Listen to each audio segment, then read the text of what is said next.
Hello बच्चों। तो अब हम शुरू करते हैं हमारी पढ़ाई और आज हम पढ़ेंगे पाठ 12 कितना भारी कितना हल्का। तो भारी और हल्का आप सभी को पता ही है। जब भी हम कुछ भारी चीज़ उठाते हैं तो हम लोग बोलते हैं कितना भारी है, और कभी भी कोई दो चीज़ें आपके पास होती हैं तो आप उनको तुलना करते हो कि कौन सा भारी है और कौन सा हल्का है। तो इसी बारे में आज हम अपने इस पाठ में पढ़ेंगे। तो यहाँ पर जैजू और मन्नू अपना मकान बदल रहे थे।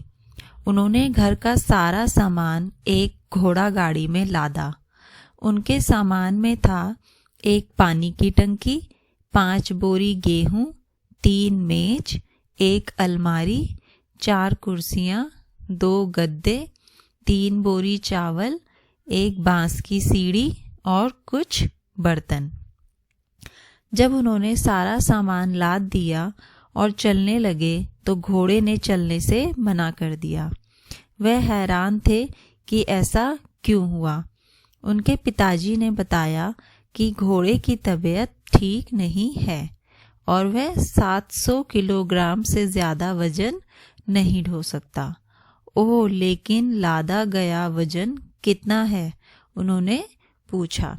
अब उन्होंने जब देखा कि सारा सामान उन्होंने लाद दिया है तो घोड़ा नहीं चल पा रहा था क्योंकि उसकी तबीयत खराब थी और वह 700 किलोग्राम से ज़्यादा वजन नहीं उठा सकता था। तो अब बच्चे यहाँ पे ये पूछ रहे हैं कि जो उन्होंने सामान लादा है उसका कितना कुल वजन है। अब उनके पिता ने उन्हें चीज़ों के वजन के बारे में जानकारी दी। यहाँ पे देखो, जो चीज़ें हैं उनकी जानकारी यहाँ पे है। लादा गया सामान: एक गेहूं की बोरी 100 किलो, एक चावल की बोरी 35 किलो, पानी की टंकी 50 किलो, एक अलमारी 70 किलोग्राम, एक मेज 10 किलोग्राम, एक कुर्सी 5 किलोग्राम, एक गद्दा 20 किलोग्राम, बांस की सीढ़ी 10 किलोग्राम, बर्तन भांडे 10 किलोग्राम। अब यहाँ पे बच्चों ने घोड़ा गाड़ी पर कुल कितना वजन लादा था। तो अब हमें ये कैसे पता चलेगा कि उन्होंने कुल कितना वजन लादा है यहाँ पे? तो सबसे पहले हम देखेंगे कि वो उन्होंने क्या क्या सामान लादा है। तो उन्होंने यहाँ पर सबसे पहले एक पानी की टंकी रखी है। तो पानी की टंकी जो है वो 50 किलोग्राम की है। फिर उसके बाद उन्होंने 5 बोरी गेहूं की रखी है और एक बोरी जो गेहूं है वो 100 किलो की है। तो इस तरह हो गए 500 किलोग्राम। फिर उन्होंने 3 मेज रखी है। तो 3 मेज में से एक मेज जो है वो 10 किलोग्राम की है। तो इस तरह 3 मेज हो गए 10 गुना 3 30 किलोग्राम। फिर उन्होंने एक अलमारी रखी है। एक अलमारी का वजन है 70 किलोग्राम। फिर उन्होंने रखी हैं 4 कुर्सियां। एक कुर्सी का वजन है 5 किलो। तो 4 कुर्सियों का हो जाएगा 5 गुना 4 यानी कि 20 किलोग्राम। फिर उन्होंने 2 गद्दे रखे हैं। एक गद्दे का वजन है 20 किलोग्राम। तो 2 गद्दे का होगा 20 गुना 2 40 किलोग्राम। फिर उन्होंने रखा है 3 बोरी चावल। एक बोरी चावल का वजन है 35 किलोग्राम। तो 3 का होगा 35 गुना 3 105 किलोग्राम। फिर एक बांस की सीढ़ी, उसका वजन है 10 किलोग्राम। फिर जो कुछ बर्तन है उनका वजन भी है 10 किलोग्राम। अब इस तरह हम इन सब का जो हमारा कुल वजन आया है उसको हम जोड़ देंगे, यानी कि 50 जमा 500 जमा 30 जमा 70 जमा 20 जमा 40 जमा 105 जमा 10 जमा 10। तो जब हमने इन सबको जोड़ा तो कुल वजन आया 835 किलोग्राम। अब उन्होंने और जो घोड़ा है वो सिर्फ 700 किलोग्राम ही ले जा सकता है, उससे ज्यादा वो नहीं ढो सकता। लेकिन जो उन्होंने सामान उसमें लादा है वो है 835 किलोग्राम का। अब उन्होंने सोचा कि वह कुछ सामान नीचे उतारेंगे। कौन कौन सी चीजें गाड़ी में से उतारी जाएं कि लादी गई कुल चीजों का वजन 700 किलोग्राम से ज्यादा ना रहे। आप इसको अपने तरीके से कर सकते हो। आपको जो है हमने देखा कि घोड़ा सिर्फ 700 किलोग्राम ले जा सकता है और हमने जो कुल वजन जोड़ा है वो है 835 किलोग्राम। तो 835 में से 700 जब हम घटा देंगे तो हमारे पास आएगा 135 किलोग्राम, यानी कि 135 किलोग्राम वजन ज्यादा है घोड़ा गाड़ी में। तो ये 135 किलोग्राम आप अपने तरीके से कम कर सकते हो। लेकिन मैंने जो करा, मैंने यहाँ पे एक बोरी गेहूं जिसका वजन है 100 किलोग्राम और एक बोरी चावल जिसका वजन है 35 किलोग्राम, तो इन दोनों को जोड़ा तो 135 किलोग्राम हो गया। मैंने इन दोनों चीजों को कम कर दिया जिससे कि घोड़ा गाड़ी में वजन 700 किलोग्राम हो गया है। अब आगे है, घोड़ा गाड़ी में लादी गई चीजें आकार में बहुत बड़ी हैं और बहुत भारी भी। ऐसी बड़ी व भारी चीजों को तोलने के लिए हमें बड़ी तराजू की जरूरत होगी। ये देखो साइड में ये जो पिक्चर फोटो बनी हुई है, इसमें ये तराजू की फोटो है जिसमें कि हम सामान को तोलते हैं, उसका वजन करते हैं। अब जैजू और मन्नू अपनी खुद की तराजू बनाना चाहते हैं। इसके लिए उन्होंने कुछ चीजें इकट्ठी की, एक डंडा, 2 ढक्कन और एक बड़ा धागा। अब यहाँ पे देखो कि छोटा तराजू है, जो जैजू और मन्नू है वो अपना एक तराजू बनाना चाहते हैं, तो उनको इन चीजों की जरूरत थी। उनको इकट्ठा किया और फिर उन्होंने तराजू बनाने की कोशिश किया। यह उनकी तराजू का चित्र है, जो उन्होंने तराजू बनाया उसका यह एक चित्र बना हुआ है। अब तुम भी अपनी एक तराजू बनाओ, यह भी लिखो कि तुमने उसे कैसे बनाया। नीचे दिए गए बॉक्स में अपनी तराजू का चित्र बनाओ। अब देखो आपको क्या करना है, अपनी एक तराजू बनानी है। उसके बाद आपने तराजू को कैसे बनाया, आपने कौन सी चीज का इस्तेमाल किया। जैसे यहाँ पे देखो जैजू और मन्नू ने एक डंडा, 2 ढक्कन और एक बड़ा धागा लिया था। तो इसी तरह आपको भी यहाँ पे लिखना है कि आपने किस चीज से तराजू बनाया और कैसे बनाया। और फिर जब आपका तराजू बन जाए तो उसका चित्र आपको यहाँ पर बनाना है। करके देखो। मन्नू और जैजू तराजू के 2 अलग अलग पलड़ों में पेंसिल और ज्यामिति बॉक्स रख देते हैं। कौन सा पलड़ा नीचे झुकेगा, क्यों? क्या तुम इसका चित्र बना सकते हो? तो जब हमने तराजू के एक पलड़े में पेंसिल और दूसरे में ज्यामिति बॉक्स रखा तो ज्यामिति बॉक्स वाला पलड़ा नीचे झुकेगा। अब पूछा है कि क्यों झुकेगा? क्योंकि ज्यामिति बॉक्स पेंसिल से ज्यादा भारी होगा। इस वजह से आपने भी देखा होगा, आपके पास भी जो है ज्यामिति बॉक्स, ज्योमेट्री बॉक्स जिसको बोलते हैं, और पेंसिल भी होगी। तो ज्योमेट्री बॉक्स जो है उसका वजन एक पेंसिल से ज्यादा होता है, इसलिए ज्यामिति बॉक्स वाला पलड़ा नीचे झुकेगा। अब आपको यहाँ पे उसका चित्र बनाना है। तो सबसे पहले आप तराजू बनाएंगे। तराजू में से तराजू के जो 2 पलड़े हैं उसका एक पलड़ा आप नीचे झुका हुआ बनाएंगे और एक थोड़ा ऊपर बनाएंगे। जो नीचे पलड़ा झुका हुआ है उसमें आप ज्यामिति बॉक्स बनाएंगे और जो ऊपर होगा उसमें आप पेंसिल का चित्र बनाएंगे। अब कौन सा भारी है? अलग अलग चीजों के जोड़े बनाओ और तोल कर देखो कि कौन सा भारी है। पहले सोचो कि किस चीज को पलड़े में डालने पर वह नीचे झुकेगा और फिर अपने अंदाजे की जांच करो। तो इसके लिए आप अपने घर में या आसपास में कोई भी चीज जो कि आपको दिख रही है कि हल्की और भारी, आप जिसकी तुलना कर सकते हो, आप उसको तराजू में तोल के देखो। लेकिन तोलने से पहले आप अंदाजा लगाओ कि कौन सा भारी होगा और कौन सा हल्का, और फिर आप तोलने के बाद ये जांचो कि आपने जो अंदाजा लगाया वो सही है या नहीं है। और इसके लिए मैं आपको उदाहरण दे सकती हूँ, जैसे कि आप टूथब्रश और जो टूथपेस्ट यानी कि कोलगेट होता है, आप उन दोनों को तोल सकते हो, एक पलड़े में कोलगेट पेस्ट को रख के और एक पलड़े में अपने टूथब्रश को रख के। तो इसमें हम देखेंगे कि हमें पता है कि जो टूथपेस्ट है, कोलगेट है, वो ही भारी होगा। अब हमने ये अंदाजा लगाया है। इसके बाद जब आप इसको तोलोगे तो आपको देखना है कि हमारा अंदाजा सही है या नहीं। इसके अलावा आप चम्मच और कप को भी तोल सकते हो, एक पलड़े में चम्मच को रखकर और दूसरे में कप को रखकर, और फिर आपको अंदाजा लगाकर देखना है कि आपका अंदाजा सही है या नहीं। फिर आप रबर बैंड और पेंसिल को भी इसी तरह तोल सकते हो। बाकी आप अपने आसपास की चीजों को देखो, और भी कुछ सामान होगा जिसे कि आप तोल सकते हो। अब है 3-3 चीजों के समूह बनाओ, जैसे रबड़, गेंद और कागज।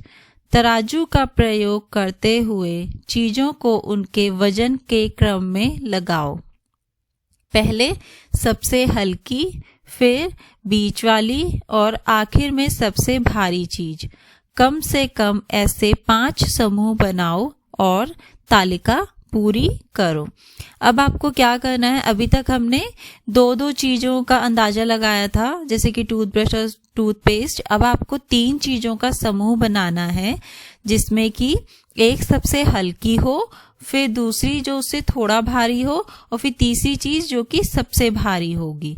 तो ये आपको तालिका यहाँ पर बनानी है। तो इसमें देखो लिखा है कागज, रबड़ और गेंद। तो कागज देखो लिखा है सबसे ज्यादा हल्का। आपने भी देखा ही होगा, कागज को आपने उठाया होगा, वो बहुत ही हल्का होता है, रबड़ से और गेंद से बहुत हल्का होता है। ना ज्यादा हल्का ना ज्यादा भारी, उसमें रबड़ लिखा है, क्योंकि वो कागज से तो भारी है लेकिन गेंद से हल्की है। अब सबसे ज्यादा भारी, तो सबसे ज्यादा भारी गेंद है इन तीनों चीजों में, तो इसलिए यहाँ पे गेंद लिखा हुआ है। अब आपको इसी तरह के 4 और समूह बनाने हैं।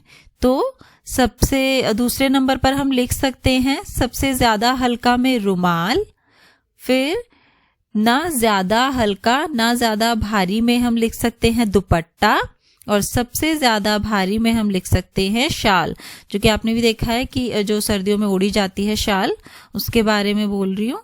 तो इसमें आप देख ही रहे हो कि रुमाल, दुपट्टा और शाल में रुमाल सबसे हल्का होता है, दुपट्टा ना ज्यादा हल्का होता है ना ज्यादा भारी, और शाल इन तीनों में सबसे भारी है। अब इसी तरह तीसरे नंबर पर हम लिखेंगे पहले अंगूर, उसके बाद हम लिख देंगे खजूर, और उसके आगे यानी कि सबसे ज्यादा भारी में हम लिखेंगे आलू। फिर चौथे नंबर पर हम आते हैं, जिसमें कि सबसे ज्यादा हल्का में हम लिख देंगे संतरा, और उसके बाद हम लिखेंगे नारियल, और सबसे ज्यादा भारी में हम लिख देंगे कद्दू। फिर 5वें नंबर में हम लिखेंगे सबसे ज्यादा हल्का में लिख देंगे हम कुर्सी, और फिर बीच में हम लिखेंगे मेज, और सबसे ज्यादा भारी में हम लिखेंगे अलमारी। तो ये कार्य पूरा हुआ। अब क्या तुम अपना भार इस तराजू पर तोल सकते हो? तो यहाँ पे ये जो तराजू है दिखाया हुआ है, जो ऊपर बनाया भी है और जिसकी फोटो दिखाई हुई है, इसके बारे में पूछा है कि क्या तुम अपना भार इस तराजू पर तोल सकते हो? तो नहीं, इस पर हम लोग अपना वजन नहीं तोल सकते। अब है आगे बाट बनाना।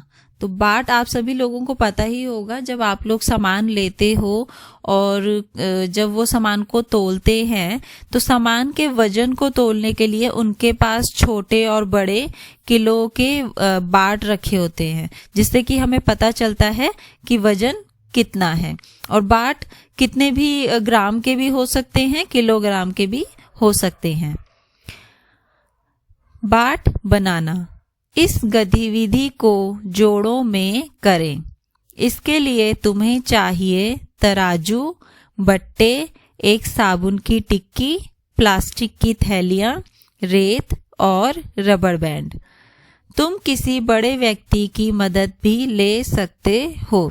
अब आप जब ये कार्य करोगे तो आप अब किसी की मदद ले सकते हो, अपने दोस्त के साथ भी कर सकते हो, अपने भाई बहन या फिर अपने किसी बड़े व्यक्ति के साथ भी ये कार्य कर सकते हो। लेकिन उसके लिए सबसे पहले आपको ये सामान चाहिए, तराजू, बट्टे, एक साबुन की टिक्की, प्लास्टिक की थैलियां, रेत और रबर बैंड।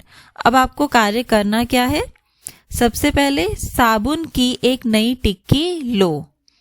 साबुन की टिक्की पर उसका वजन लिखा होता है। तुम इस साबुन का इस्तेमाल करते हुए अलग अलग बाट बना सकते हो। आपको क्या करना है? एक साबुन लेना है, उस पर उसका वजन भी लिखा होता है। अब इस साबुन की मदद से हम अलग अलग जो है वजन के बाट बनाएंगे। तो सबसे पहले साबुन का वजन कितना ग्राम है, ये आप जब लोगे साबुन तो आप उसका वजन लिखोगे, लेकिन हम अंदाजे से लिख देते हैं 100 ग्राम। तो हमने लिखा, हमने जो साबुन लिया है वो 100 ग्राम का है। अब आगे प्लास्टिक का एक छोटा पैकेट लो, तराजू के एक पलड़े में उसे रखो। अब आपको क्या करना है? जो एक प्लास्टिक का जो थैली थी उसको आपको एक पलड़े में रखना है और साबुन की टिक्की को दूसरे पलड़े में रखो। धीरे धीरे रेत को प्लास्टिक की थैली में डालते जाओ जब तक पलड़े बराबर ना हो। तो आपने एक पलड़े में साबुन रखा है, दूसरे पलड़े में आपने प्लास्टिक की थैली रखी है, और प्लास्टिक की थैली में आपको रेत तब तक भरना है जब तक कि पलड़े एक बराबर में ना आ जाए, यानी कि साबुन के बराबर ही थैली का वजन ना हो जाए, तब तक आपको करना है। पैकेट को रबर चढ़ाकर या धागे से बंद कर दो। इस पर कागज की एक पट्टी चिपकाओ और उस पर कितना ग्राम लिखोगे? क्योंकि हमने उसको 100 ग्राम साबुन के बराबर बनाया था, तो ये हमने 100 ग्राम का बाट बना दिया। तो जो पट्टी चिपकाओगे उस पर आप लिख दोगे 100 ग्राम। अब साबुन की टिक्की और अपने बाट को एक ही पलड़े में रखो। अब आपको क्या करना है? जो आपने बाट बनाया है थैली में रेत भरकर 100 ग्राम का, और जो साबुन है उसको एक ही पलड़े में आप रखोगे। दोनों मिलकर कितना वजन हुआ? तो 100 ग्राम जो हमने बाट बनाया था, हमने उस पर पट्टी चिपकाई थी 100 ग्राम की, और 100 ग्राम का साबुन, तो दोनों को जोड़ा तो हमारा बन गया 200 ग्राम। इसी तरह 150 ग्राम, 200 ग्राम और 250 ग्राम के बाट बनाओ। इसके लिए तुम अलग अलग वजन के साबुन का इस्तेमाल कर सकते हो। अब आपको क्या करना है? जिस तरह हमने पहले 100 ग्राम का बाट बनाया, फिर अब हमारे पास 200 ग्राम वजन हो गया, तो अब आप क्या करोगे? एक तराजू के एक पलड़े में साबुन की टिक्की जो कि 100 ग्राम की है, और जो हमने एक बाट बनाया 100 ग्राम का उसको रखोगे। दूसरे पलड़े में आप एक और थैली लेके उसमें रेत भरोगे जब तक कि तराजू के दोनों पलड़े बराबर ना हो जाए, जिससे आप 200 ग्राम का बाट बना दोगे। अब इसी तरह आपको 150 ग्राम, 200 ग्राम और 250 ग्राम के बाट बनाने हैं। इसके लिए आप दूसरे साबुन का भी इस्तेमाल कर सकते हो, जो कि 50 ग्राम का हो या 150 ग्राम का हो। यहाँ पे लिखा हुआ, आप अलग अलग वजन के साबुन का इस्तेमाल कर सकते हो। इसके साथ ही आपको कुछ बड़े बाट भी तैयार करने होंगे, जैसे कि 500 ग्राम, 1000 ग्राम और 750 ग्राम। अब अभी आपने साबुन का इस्तेमाल किया, 500 ग्राम और 1000 ग्राम या 750 ग्राम के लिए आप कोई दूसरी जो कि भारी चीज हो उसका इस्तेमाल कर सकते हो और ये बाट बना सकते हो। अपने बनाए हुए बाटों से अलग अलग चीजें तोलो और अपनी कॉपी में उनके वजन लिखो। अब आप क्या करोगे, जो आपने बाट बनाए हैं उससे अलग अलग चीजों को तोलो और फिर उनका वजन अपनी कॉपी में आप लिखो। अभ्यास का समय। कौन सा पलड़ा नीचे झुकेगा, तीर के निशान से चित्र बनाकर दिखाओ। अब देखो यहाँ पे ये पलड़े तराजू दिखा रखे हैं बहुत सारे, और उनके दोनों पलड़ों पर कुछ वजन रखा हुआ है। अब आपको ये देखना है कि कौन सा पलड़ा नीचे को, तो आपको पता ही है कि एक पलड़े में हल्का वजन होगा और एक में ज्यादा वजन होगा, तो जिसका वजन ज्यादा होगा वही पलड़ा नीचे को झुकेगा। जैसे देखो पहले तराजू में एक पलड़े पे 25 ग्राम और 40 ग्राम है, इन दोनों को जोड़ा तो हुआ 65 ग्राम। दूसरे पलड़े में 35 ग्राम और 40 ग्राम है, जब इन दोनों को जोड़ा तो बना 75 ग्राम। अब एक पलड़े में 65 ग्राम है और एक पलड़े में है 75 ग्राम, तो 75 ग्राम ज्यादा है तो वही नीचे झुकेगा। इसलिए देखो 75 ग्राम वाले पलड़े पे नीचे तीर का निशान दिखाया हुआ है।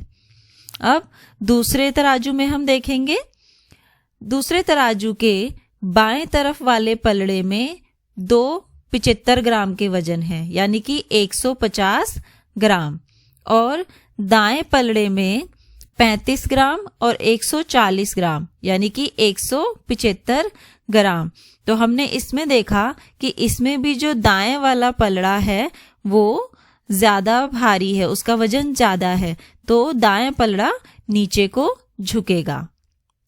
अब तीसरे तराजू में हमने देखा कि बाएं वाले पलड़े में 105 ग्राम और 200 ग्राम है, तो इन दोनों को जोड़ा तो बना 305 ग्राम, और दाएं पलड़े में 150 ग्राम और 250 ग्राम, इन दोनों को जोड़ोगे तो हो जाएगा 400 ग्राम। अब इन दोनों में जो है 400 ग्राम ज्यादा वजन है, तो दायां पलड़ा नीचे को झुकेगा।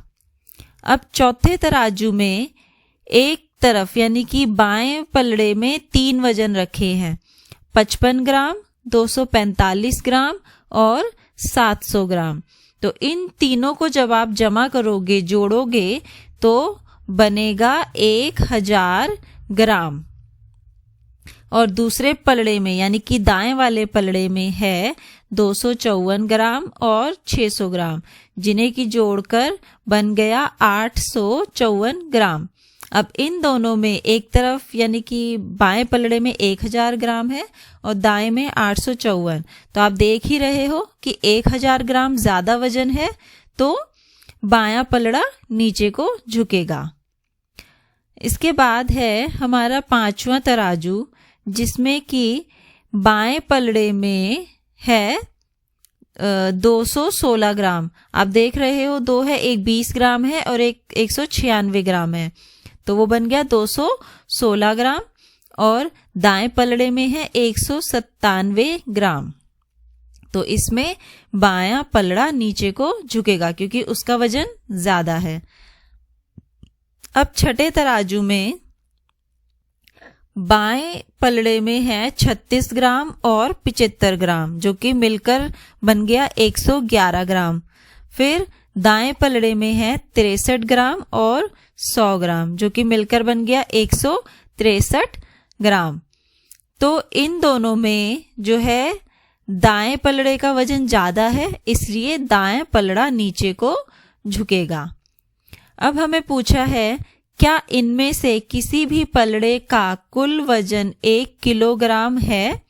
तो हाँ, आप देख रहे हो जो चौथा तराजू है उसका बाएं पलड़े में 1 किलोग्राम वजन है, क्योंकि वहां पे देखा है आपने कि 1000 ग्राम है और 1000 ग्राम जो है वो 1 किलोग्राम के बराबर होता है।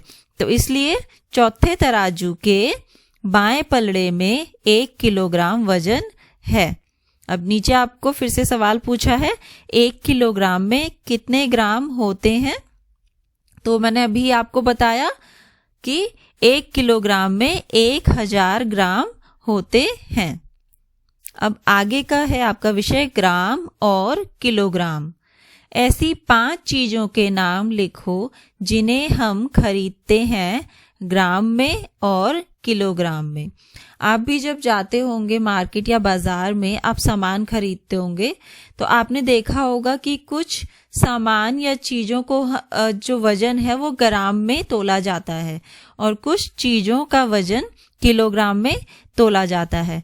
तो वहीं पे अब आपको यहाँ पे लिखना है कि ग्राम में कौन सी चीजें तोली जाती हैं और किलोग्राम में कौन सी चीजें तोली जाती हैं। तो सबसे पहले हम ग्राम में लिखते हैं। नंबर 1 में हम लिखेंगे हल्दी पाउडर, जो कि आप अपने घरों में भी आप जांच सकते हो। जो हल्दी पाउडर के पैकेट होते हैं उनमें ग्राम में उनका वजन लिखा होता है। दूसरा हम लिखेंगे मिर्च पाउडर। फिर नंबर 3 पे हम लिखेंगे साबुन।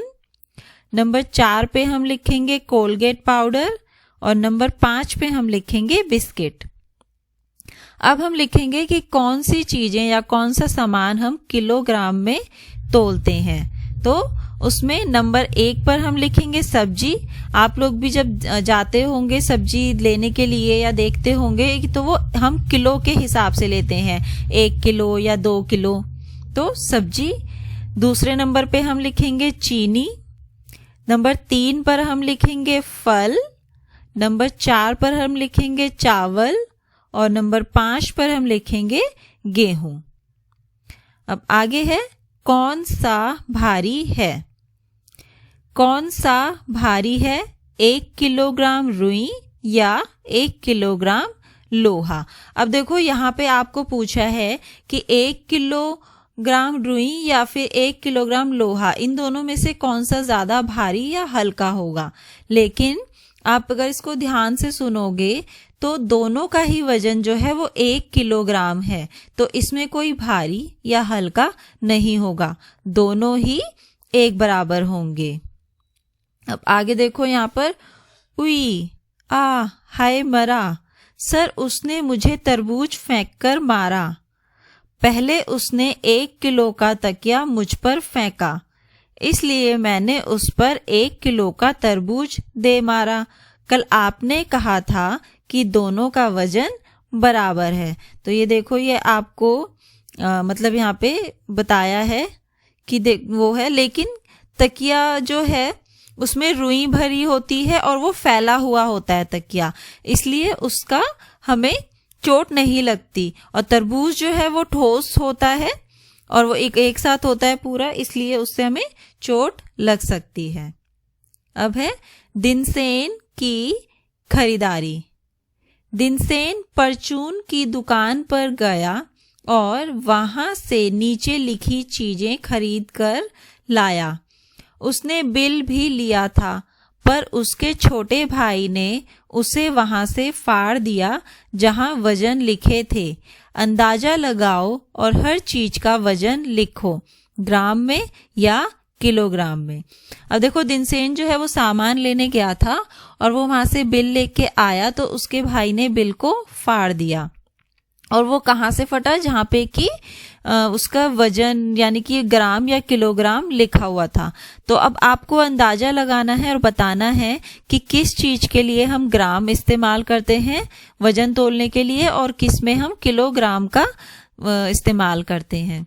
तो सबसे पहले दिया है चावल। तो आपको पता ही है कि चावल हम किलोग्राम में तोलते हैं, तो चावल के लिए हम लिखेंगे किलोग्राम। फिर है चीनी, तो चीनी के लिए भी हम लिखेंगे किलोग्राम। फिर है सरसों के दाने। तो सरसों के दाने आपने देखा ही होगा, इसका जो इस्तेमाल है बहुत ही कम मात्रा में होता है, तो इसको हम जब भी लेते हैं वो हम ग्राम में तोलकर लेते हैं। तो सरसों के दाने के लिए हम लिखेंगे ग्राम। फिर है गेहूं। गेहूं के लिए हम लिखेंगे किलोग्राम। फिर है दाल, तो दाल के लिए भी हम लिखेंगे ग्राम। फिर है चाय, चाय के लिए भी हम लिखेंगे यहाँ पर ग्राम। फिर है काली मिर्च, तो काली मिर्च के लिए भी हम यहाँ पर लिखेंगे ग्राम। अब है कार और ट्रैक्टर। रितु अपने खिलौनों का वजन कर रही है। वह सोच रही है कि क्या उसका ट्रैक्टर उसकी कार से भारी है। तुम जल्दी से ढूंढने में उसकी मदद कैसे करोगे। अब देखो यहाँ पे उसने यहाँ पे तराजू है, तराजू के दोनों पल्लों में, एक पल्ले में ट्रक रखा है और दूसरे पल्ले में कार रखी है। तो आप देख ही रहे हो जो ट्रैक्टर वाला पलड़ा है वो नीचे को झुका हुआ है, तो इसका मतलब ट्रैक्टर कार से भारी हुआ। अब है अंदाजा लगाओ कि कौन सबसे भारी है, असली कार, बस या ट्रैक्टर। आपने तीनों ही चीजें, अब यहाँ पे पूछा है असली में बस, ट्रैक्टर और कार में से सबसे ज्यादा भारी क्या होगा। आपने तीनों ही चीजें देखी ही होंगी, ये बस भी देखी होगी, कार भी देखी होगी और ट्रैक्टर भी देखा होगा। तो इन तीनों में जो बस है वो सबसे बड़ी होती है और इसलिए उसका वजन भी सबसे ज्यादा होता है। अगला सवाल है, तुमने सबसे भारी कौन सी चीज देखी है। तो हमने जो सबसे भारी चीज देखी है वो है समुद्री जहाज। वो आप सबने भी देखा ही होगा कि जो समुद्री जहाज, जो पानी में जहाज चलते हैं, यहाँ पे उसके बारे में बात हो रही है। तो हम वही कह रहे हैं कि यहाँ पे समुद्री जहाज सबसे ज्यादा भारी होता है। वो कितना बड़ा भी होता है आप लोगों ने देखा ही होगा। तो अब हम आगे का जो पाठ है उसको अगली कक्षा में पूरा करेंगे, तब तक आप इसको। तो बच्चों अब हम अपना पाठ पूरा करते हैं। कौन सा पाठ? कितना भारी कितना हल्का। अभी तक आपने जो पिछली कक्षा में सीखा वो था कि तराजू में हम कैसे वजन तोलते हैं और ग्राम में या किलोग्राम में हम कौन सी चीजों को तोलते हैं, वो आपने सीखा। और हमने बाट बनाना सीखा कि हम बाट कैसे बना सकते हैं, तराजू कैसे बना सकते हैं। तो अब हम अपने पाठ को आगे शुरू करते हैं, जिसका कि विषय है हाथी का वजन। यहाँ पे देखो ये बना हुआ है, फोटो भी बनी हुई है, तो आप फोटो भी देखिए और साथ में पढ़िए भी। हाय, मुझसे अब दर्द और सहा नहीं जाता। एक बार एक राजा के पेट में दर्द उठा। महल का कोई भी वैद्य उसके दर्द का इलाज नहीं कर सका। तब राजा ने कहा, जो कोई मेरे पेट के दर्द को दूर करेगा उसे इनाम में हाथी के वजन के बराबर सोना दिया जाएगा। यह सुनकर देश भर के डॉक्टर इकट्ठे हो गए, पर केवल डॉक्टर वेदिका ही इलाज कर पाई। ओह बढ़िया, मेरा दर्द बिल्कुल गायब हो गया। धन्यवाद डॉक्टर वेदिका। तो डॉक्टर वेदिका कहती है, तो क्या अब मुझे मेरा इनाम मिलेगा महाराज? लेकिन लालची राजा उसको इनाम नहीं देना चाहता था। उसने एक चाल चली। अच्छा, पहले एक हाथी का वजन करवाओ, फिर मैं तुम्हें उसके बराबर सोना दूंगा। अब राजा ने यहाँ पे क्या चाल चली?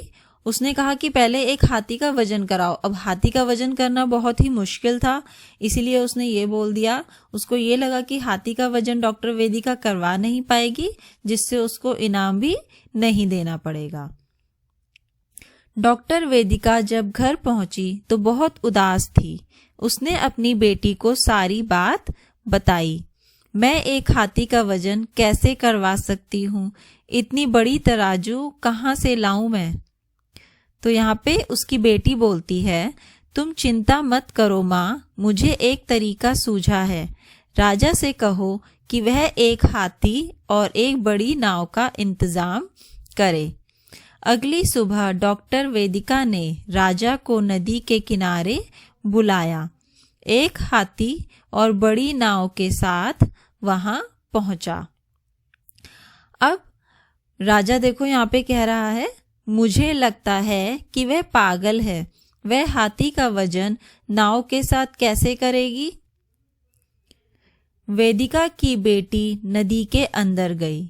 उसने नाव पर निशान लगाया कि नाव नदी में कितना डूबी हुई है। ये देखो नाव है, अब वो नाव अभी क्या है, पानी के ऊपर है, तो उसने निशान लगाया है कि वो अभी कितने ऊपर है।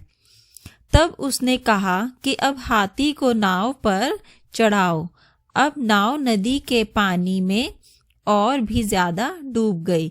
तो पहले नाव खाली थी तो वो पानी के ऊपर थी, जब उसमें हाथी बैठा तो नाव और नीचे को उसमें पानी में चली गई। तो उसने वेदिका की बेटी ने अब क्या करा, पानी के नए स्तर पर फिर निशान लगाया। अब सोचो फिर क्या हुआ होगा। अपने दोस्तों के साथ मिलकर कहानी को पूरा करो। क्या वेदिका की बेटी को हाथी के वजन का पता चल पाया होगा। अब इन्होंने क्या करा है, कहानी यहाँ पर अधूरी छोड़ दी है।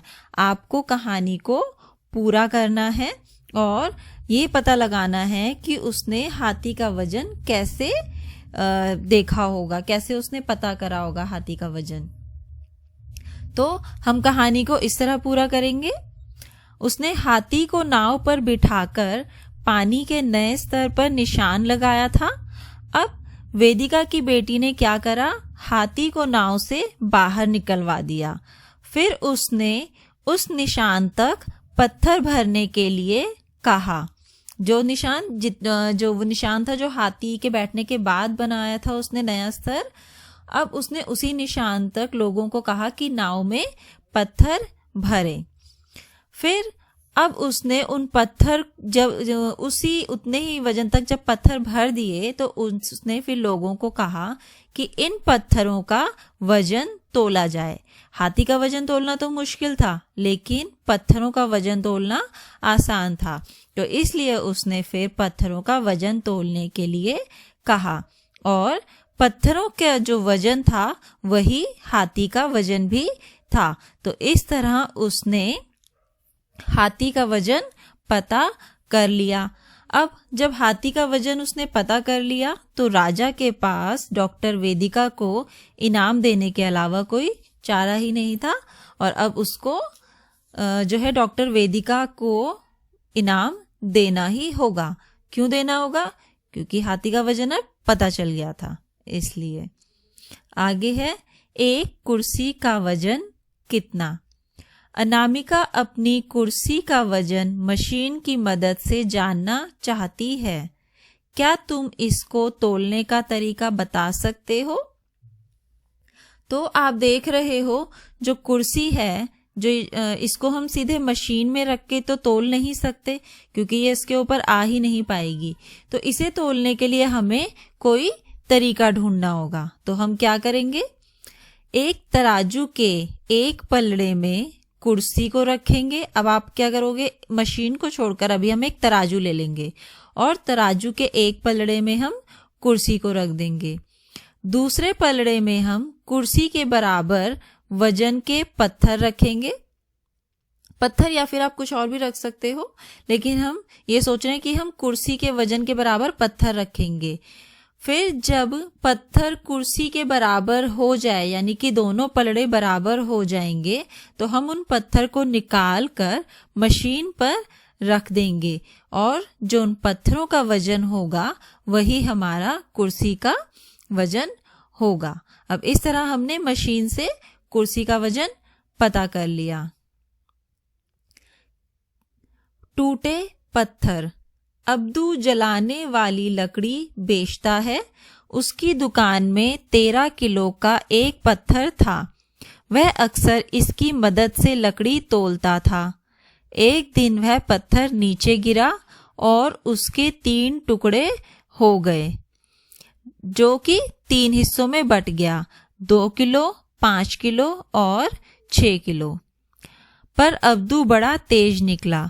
वह इन 3 टुकड़ों की मदद से अब 1 से 9 किलो के बीच किसी भी वजन की लकड़ी तोल लेता है। देखो अब्दू 1 किलो लकड़ी कैसे तोल रहा है। तो उसने क्या करा है, देखो एक तरफ उसने 5 किलो का जो पत्थर है वो 6 किलो का पत्थर रखा हुआ है एक पलड़े में, आप देख रहे हो जो बड़ा वाला सबसे बड़ा पत्थर है 6 किलो का वो रखा हुआ है। दूसरे पलड़े में उसने पहले लकड़ियों का गट्ठा रखा जो कि बहुत हल्का था, तो वो ऊपर था। फिर उसने उस लकड़ियों के गट्ठे के साथ 5 किलो का पत्थर और रख दिया।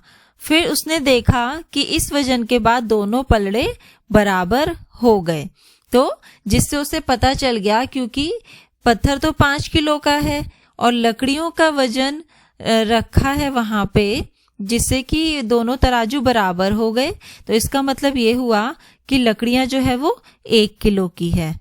तो यहाँ पे वो कह रहा है अच्छा तो इस बंडल का वजन 1 किलो है। अब क्या तुम बता सकते हो कि 3 टुकड़ों की मदद से अब्दू वजन कैसे करेगा। तो 3 पत्थर यहाँ पे दिए हुए हैं, 5 किलो, 6 किलो और 2 किलो का। तो अब सबसे पहले उसको 4 किलो लकड़ी जो है तोलनी है। तो वो कैसे करेगा, वो पहले लकड़ी का बंडल और 2 किलो का पत्थर रख देगा तराजू के एक पलड़े में और दूसरे पलड़े में वह 6 किलो का पत्थर रखेगा। फिर उस तरीके से दोनों पलड़े अगर बराबर हो जाते हैं तो लकड़ी का पता चल जाएगा कि वह 4 किलो है। इसके बाद है 3 किलो लकड़ी को वो कैसे तोलेगा। तो तराजू के एक पलड़े में वह लकड़ी की गठरी रखेगा और उसके साथ 2 किलोग्राम का पत्थर भी रख देगा और दूसरे पलड़े में वह 5 किलोग्राम का पत्थर रखेगा। अब आप देख रहे हो कि एक पलड़े में 5 किलोग्राम है और दूसरे पलड़े में 2 किलोग्राम का पत्थर और लकड़ी का गठरा है, लकड़ी का बंडल है। तो अगर वह दोनों बराबर हो जाते हैं दोनों पलड़े, तो 2 में जब आप 3 जोड़ोगे तभी 5 किलोग्राम होगा। तो इसका मतलब लकड़ी 3 किलोग्राम वो इस तरीके से तोलेगा। फिर है 7 किलोग्राम लकड़ी।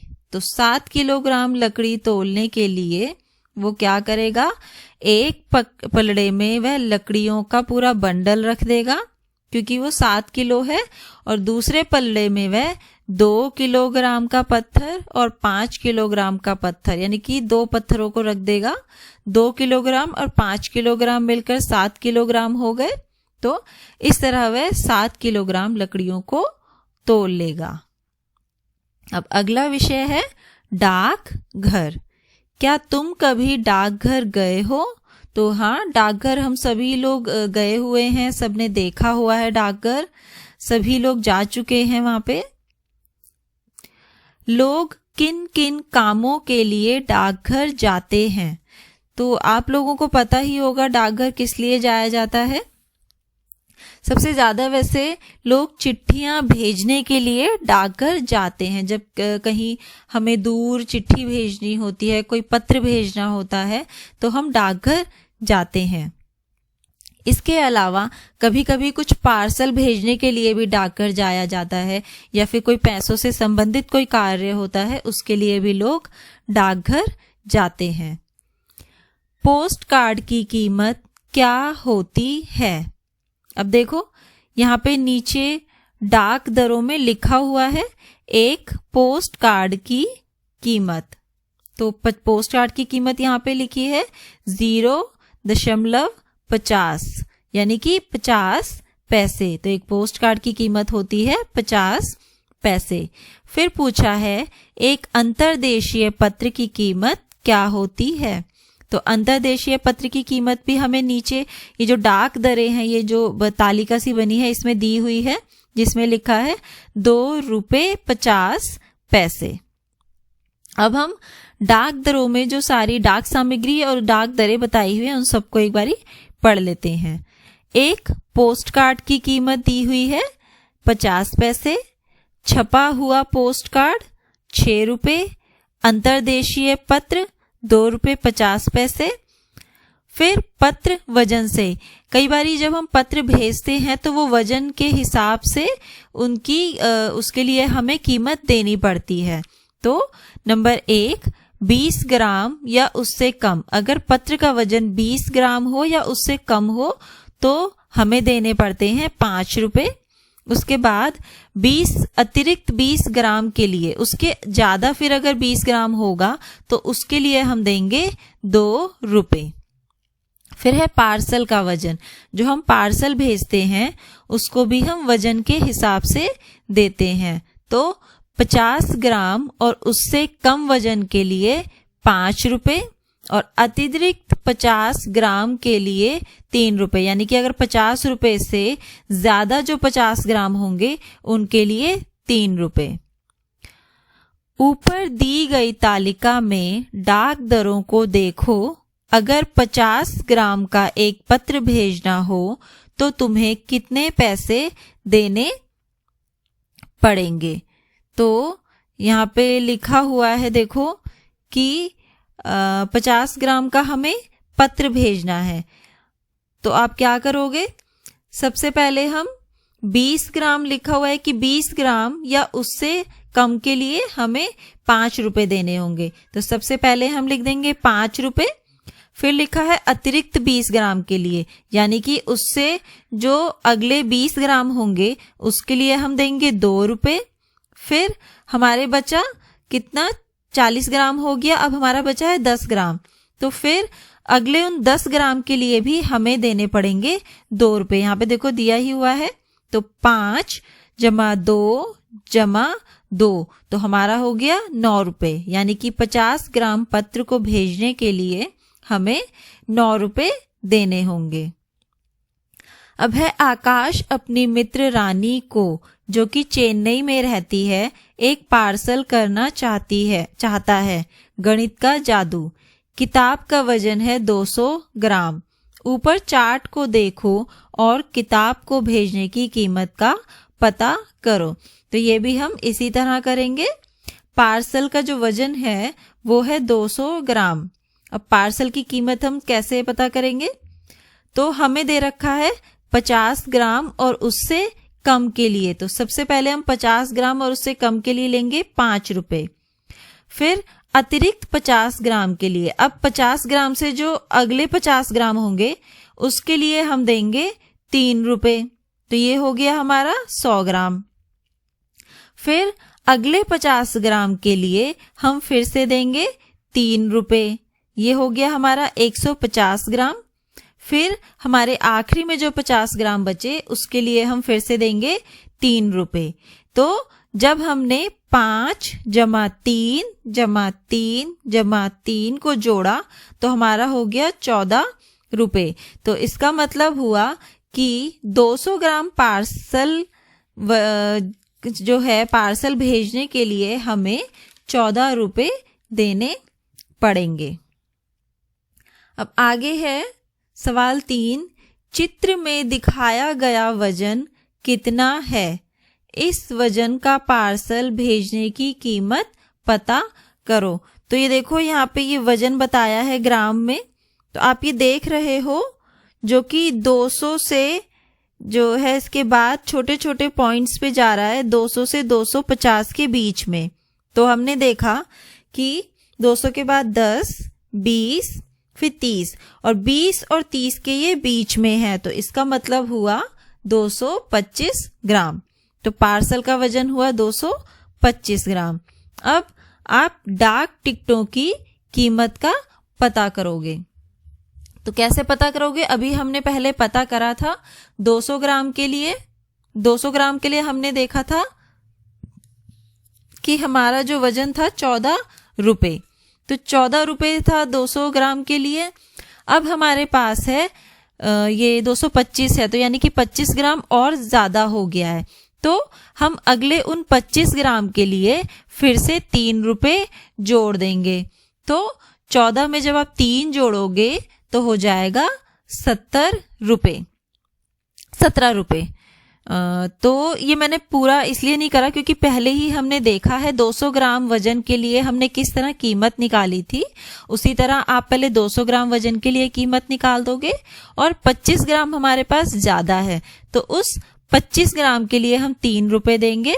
तो 14 में हमने 3 जमा कर दिया तो कीमत निकली 17 रुपए। अब है कितने डाक टिकट। राहुल को अपने पार्सल के लिए 25 रुपए के डाक टिकट चाहिए। वह डाकघर गया। उस समय वहां 1, 2, 5 और 10 रुपए के ही डाक टिकट मिल रहे थे। वह कितने अलग अलग तरीकों से 25 रुपए का टिकट खरीद सकता है? क्या तुम 5 अलग अलग तरीके बता सकते हो? 25 रुपए के डाक टिकट में तुम ज्यादा से ज्यादा कितने वजन का पार्सल भेज सकते हो? तो इसका तरीका है वो सीधे सीधे देखो, या तो वो 1 रुपए वाली 25 टिकट खरीद सकता है तो उसको 25 रुपए की डाक टिकट मिल जाएगी। दूसरा तरीका है वो 2 रुपए वाली 12 टिकट यानी कि 24 रुपए हो गए, 12 गुना 2 24 रुपए, और 1 रुपए वाली 1 टिकट लेगा तो 24 और 1 बन गए 25 रुपए। इस तरीके से वह 25 रुपए की डाक टिकट कर सकता है। तीसरा तरीका है 5 रुपए वाली 5 टिकट अगर वो लेगा तो भी 25 रुपए की डाक टिकट बन जाएगी। फिर चौथा तरीका है 10 रुपए वाली 2 टिकट और 5 रुपए वाली 1 टिकट। तो 10 रुपए वाली अगर 2 टिकट लेता है तो 20 रुपए और 5 रुपए वाली 1 टिकट 5 रुपए, तो 20 जमा 5 25 रुपए। इस तरीके से भी उसने 25 रुपए की डाक टिकट बना ली। फिर है 5वां तरीका 10 रुपए वाली 2 टिकट और 1 रुपए वाली 5 टिकट। इस तरीके से वह 25 रुपए की जो है डाक टिकट बना सकता है। अब है हमारा वजन एक साथ। मेंढक कोए की चोंच से बचने के लिए लगातार कोशिश कर रहा था। मैं कैसे बचूं? मेंढक ने सोचा। अचानक उसे एक तरकीब सूझी। उसने कोए से पूछा, क्या तुम्हें गणित आता है? यदि हाँ तो मैं तुमसे एक सवाल पूछता हूँ। तुम्हारा वजन 650 ग्राम है और मैं हूँ केवल 145 ग्राम का, तो हम दोनों का वजन एक साथ कितना होगा? कौआ गणित में बहुत अच्छा था, इसलिए खुशी खुशी उसने उत्तर देने के लिए चोंच खोली। फिर क्या हुआ तुम बता सकते हो कि कोए के दिमाग में क्या उत्तर होगा, कितना ग्राम? तो अब हमें पता है फिर क्या हुआ होगा। जब कोए ने चोंच खोली तो मेंढक उसके चोंच से निकल गया और कोए ने जवाब दिया। उसने सोचा होगा 650 ग्राम जमा में 145 ग्राम, तो वो होगा 795 ग्राम। मैं ठीक हूं या मोटा हूं? नीचे दी गई तालिका में 6 से 10 साल के बच्चों के कद और वजन दिखाए गए हैं। यहाँ पे देखो सबसे पहले नाम लिखे हैं बच्चों के, फिर है उम्र, फिर है ऊंचाई और फिर है वजन। तो तेमशुला जो है वो 6 साल है, 3 फीट 7 इंच और उसका वजन है 16 किलो। फिर है श्रीकुंठ जिसकी उम्र है 10 साल और ऊंचाई है 4 फीट 3 इंच और वजन है 23 किलो। फिर है रबिया जिसकी उम्र 6 साल है, ऊंचाई है 3 फीट 10 इंच और वजन है 17 किलो। फिर है विनीत जिसकी उम्र है 8 साल, ऊंचाई है 3 फीट 11 इंच और वजन है 19.5 किलो यानी कि 19.5 किलो। फिर है कविता जिसकी उम्र है 9 साल और ऊंचाई है 3 फीट 10 इंच और वजन है 20 किलो। अब अपने 5 दोस्तों की उम्र, कद और वजन पता करो और नीचे दी गई तालिका में भरो। तो आपको यहाँ पे क्या करना है, अपने किन्हीं भी 5 दोस्तों के सबसे पहले आप उनके नाम लिखोगे, फिर उनसे उनकी उम्र पूछकर यहाँ पे उनकी उम्र लिखोगे, फिर उनसे उनकी ऊंचाई पूछोगे और वो लिखोगे, और फिर आखिरी में आप उनसे उनका वजन पूछकर यहाँ पर लिखोगे। तो मैं उदाहरण के लिए यहाँ पे बता देती हूँ और आप फिलहाल वो लिख सकते हो। जैसे कि नाम में मैंने लिखा राम और उसकी उम्र है 8 साल, ऊंचाई है 4 फीट 1 इंच और वजन है 21 किलोग्राम। फिर है श्याम, उसकी उम्र है 8, ऊंचाई है 3 फीट 11 इंच और वजन है 18 किलो। फिर है मेघा, उसकी उम्र है 9, ऊंचाई है 4 फीट 10 इंच और वजन है 25 किलो। इसके बाद चौथे नंबर पे मैं लिखूंगी रानी, जिसकी उम्र है 7 वर्ष, ऊंचाई है 3 फीट 10 इंच, वजन है 17 किलो। फिर आखिरी में पिंकी, जिसकी उम्र है 10 वर्ष और ऊंचाई है 4 फीट 4 इंच और वजन है 24 किलो। अब यहाँ पे देखो, ये हाथी है और लड़की है और चींटी है। तो हाथी लड़की से कह रहा है, क्या तुम मेरा स्वास्थ्य चार्ट बना सकते हो? और फिर चींटी भी कहती है, मेरा स्वास्थ्य चार्ट भी। अब है पहेली, कितने संतरे? सभी संतरों का वजन बराबर है। 2 पपीते भी एक ही वजन के हैं। पहली और दूसरी तराजू पर वजन बराबर है। तो देखो, कितने संतरों की जरूरत पड़ेगी तीसरी तराजू को बराबर करने के लिए? तो आप देख रहे हो, पहली तराजू पर जो है एक आम रखा है और एक संतरा रखा है, जो कि 3 संतरों के बराबर है। अब दूसरी तराजू में एक तरफ 2 पपीते रखे हुए हैं और एक तरफ 2 संतरे और एक आम रखे हैं, जो कि वो भी बराबर है। अब है तीसरी तराजू, जिसमें कि एक तरफ एक पपीता रखा है और एक आम रखा है। अब इसको बराबर करने के लिए हमें कितने संतरे यहाँ पर रखने होंगे कि इसका वजन बराबर हो जाए? तो अब हम देखेंगे, सबसे पहले जो था, सबसे पहले वाले तराजू की हम बात करेंगे, जिसमें एक आम और एक संतरा जो है वो 3 संतरों के बराबर है। और जो है आम, और जब हम आम और संतरे को जोड़ेंगे तो उसमें से अगर हम एक संतरा कम कर देते हैं, और दूसरी तरफ भी हम ऐसे ही करेंगे कि संतरा जमा में संतरा जमा संतरा, उसमें से भी हम एक संतरा कम कर देंगे। तो इस तरीके से क्या हुआ, आम बन गया बराबर में 2 संतरों के। फिर हमने दूसरे तराजू में देखा कि 2 पपीता जो हैं वो 3 संतरों के बराबर है। तो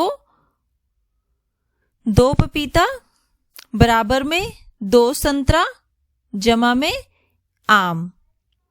तो इस तरीके से क्या हुआ, 2 पपीता बराबर में 2 संतरा जमा में हम लिख देंगे, पहले यहाँ पे देखो आम बना हुआ है साथ में, लेकिन जो आम है वो 2 संतरों के बराबर था। ऊपर वाले तराजू में हमने देखा था कि वो 2 संतरों के बराबर निकला था।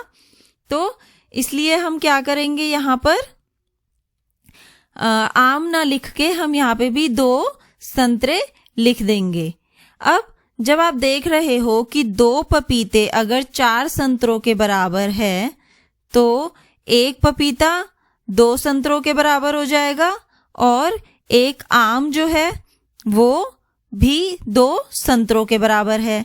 तो इसलिए एक पपीता और एक आम बराबर होगा 4 संतरों के। फिर है कौन सा कंचा? एक ही आकार के 3 कंचे हैं, लेकिन एक कंचा बाकी दोनों से थोड़ा सा हल्का या भारी है। क्या तुम पता लगा सकते हो कि वह कंचा कौन सा है और वह दोनों से हल्का है या भारी? यह पता करने के लिए तुम तराजू का इस्तेमाल केवल 2 बार ही कर सकते हो। तो आप इसको कैसे करोगे? सबसे पहले हम क्या करेंगे कि कंचों को नाम दे देंगे 1, 2, 3, जिनमें से जो है एक थोड़ा सा भारी या हल्का है। अब हम पहले 1 और 2 कंचे को अलग अलग पलड़ों में रखेंगे। अगर वह दोनों बराबर हुए तो जो कंचा 3 है वह थोड़ा सा हल्का या फिर भारी होगा। लेकिन अब अगर हम देखते हैं कि आपने जो है 1 और 2 कंचों को पलड़ों में रखा है और उनमें से कोई एक भारी या हल्का होता है, तो फिर जो कंचा 3 है वो किसी एक कंचे के बराबर होगा। तो इस तरीके से आप कंचों को तराजू में तोलकर पता कर सकते हो कि कौन सा हल्का या फिर भारी है। तो अब हमारा पाठ यहाँ पे खत्म होता है और इसको अच्छे से पढ़िए और दोहराइए और मिलते हैं हम अगली कक्षा में।